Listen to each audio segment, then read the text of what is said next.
It was back in the 1970s that some wise guy came up with the idea of making a sack of compost into a container. He thought, why decant it all into large pots when you can actually just lay the sack down on the ground, cut a hole in it, plant into that and call it a growing bag. And we're so used to them now, they've become a fixture in the gardener's year, particularly gardeners who don't have any garden. If you're gardening on a patio or a terrace and you've got actually no physical soil to plant things in, they're a wonderful way particularly of growing vegetables. And one veg in particular, fruit, if we're being really accurate, is the tomato, which is always associated with growing bags.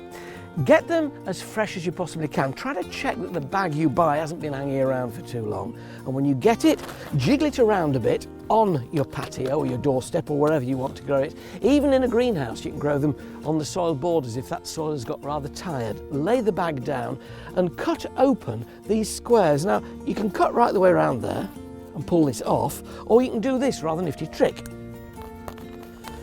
One cut in that direction, the other one across there,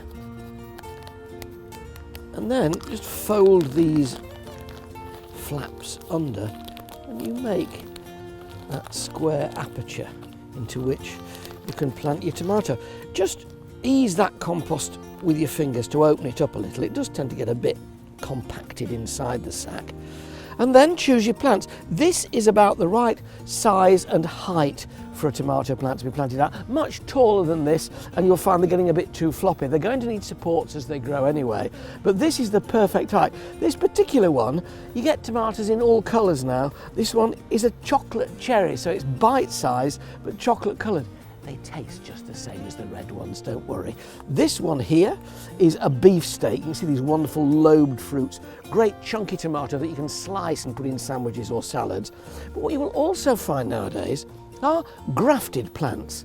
If you look right down here, you'll see a little graft union. There's a rootstock there. Now that rootstock has disease resistance to strange things like corky root rot and verticillium wilt, nasty diseases that attack tomatoes, but grown on this basic tomato rootstock, it offers them a degree of resistance to those diseases.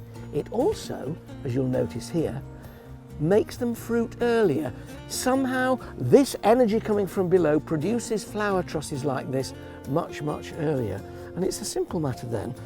You can get 3 in a growing bag like this. Make a hole with your hand, turn it up and over. You can see lovely root system here, just coming around, not too pot bound.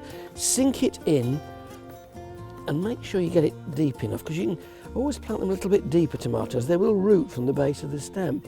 And what you can do then, when you've got all 3 of them in, is water them in. But you see this here, this side shoot growing from the leaf axil where the leaf meets the stem. Unless it's a bush variety, and this one isn't, this is a single cordon variety of tomato on a single stem, just pinch them out, and when they're this big, they will come out quite easily. Let them grow any bigger and you need a knife. So I'll just get on now and plant those 2 there. We should be cropping these tomatoes here in what, 6-8 weeks time with any luck and decent weather. You can do them in a greenhouse to bring them on earlier, or you can stand them outside in a sun-baked spot. Either way, it's a lovely crop to enjoy in the summer.